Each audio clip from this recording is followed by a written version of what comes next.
মাছ যখনই গরম তেলে এগুলো দেওয়া হয় না, ভালো করে ভাজার আগেই যদি একটু খুন্তি নাড়িয়ে দিই, তাহলে কিন্তু সেই ভাজাটা আর কমপ্লিট হয় না, ভেঙে ভেঙে ভেঙে ভেঙে যায় এবং জঘন্য একটা মানে একটা ঝুড়ি টাইপের হয়ে যায় মাছের। তো যাই হোক, একদিকে মোরলা মাছটা ভাজতে বসিয়ে দিয়ে আমি সেখানে নাড়াইনি, ওটাকে আমি আঁচটা জোরে করে দিয়ে ভাজতে হতে দিয়েছিলাম, যে ভাজাটা হোক ভালো করে।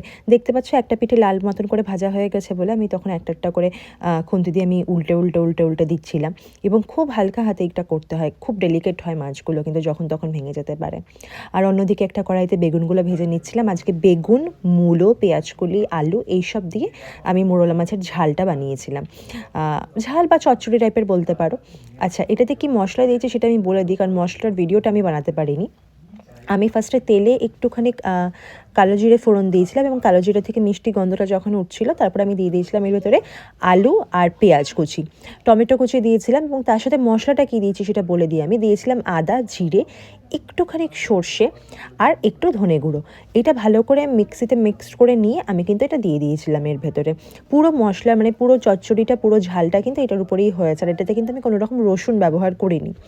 তো আর অন্যদিকে আমি তেল কইয়েরও মশলাটা আমি কষাচ্ছিলাম। তেল কইতে কী কী মশলা দিয়েছি সেটাও একটুখানি বলে দিই। এটা মোরলা মাছের ঝালের ছিল, মশলাটা ছিল। তেল কইতে কী কী দিচ্ছি সেটাও বলে দিই। তেল কইতে ফার্স্টে তেলটা গরম করে তাতে দিলাম আমি জিরে ফোড়ন, এবং জিরেটা একটু ভালো করে ভাজা ভাজা হতেই তাতে আমি দিয়ে দিলাম পেঁয়াজ বাটা।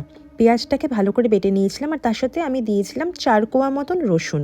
রসুন কিন্তু একদমই অল্প দিয়েছিলাম। পেঁয়াজটাকে ভালো করে পেঁয়াজ আর রসুনটাকে ভালো করে বেটে নিয়ে মিক্সিতে আমি দিয়ে দিলাম এর ভেতরে। এবং পেঁয়াজটাকে এখানে কিন্তু রান্না হতে টাইম দিতে হবে, মানে পেঁয়াজের থেকে যেন কাঁচা ভাবটা পেঁয়াজের যেন চলে যায়, প্রায় 60% মতন এটাকে কুক করতে হবে। এবং কাঁচা ভাবটা চলে যাওয়ার জন্য, জলটা চলে যাওয়ার পর্যন্ত এটাকে কিন্তু তোমাকে রান্না করতে হবে।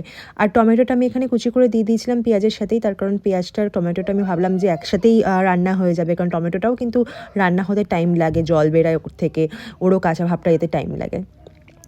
60% কুক হয়ে যাওয়ার পর আমি এখানে একটা মশলা দিয়েছিলাম। মশলাটা কী কী দিয়েছিলাম বলে দিই। জিরে দিয়েছিলাম, জিরে, আদা, একটু মৌরি, আর তার সাথে দিয়েছিলাম আমি 2টো লঙ্কা, কাঁচা লঙ্কা। এটা ভালো করে পেস্ট করে দিয়ে দিলাম, এবং দেওয়ার পর আমি উপর থেকে দিলাম একটু ধনে গুঁড়ো, নুন আর হলুদ পরিমাণ মতো দিয়ে এবার এই মশলাটাকে কিন্তু খুব ভালো করে আমি কষিয়ে নিয়েছিলাম।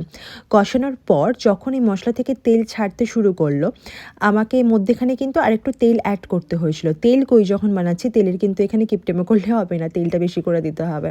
তো যাই হোক, ভালো করে তেলটা দিয়ে আমি এখানে মশলাটা ভালো করে কষিয়ে নিলাম, এবং ঝোলটা একটু ফুটে উঠতেই আমি দিয়ে দিলাম এতে কই মাছগুলো।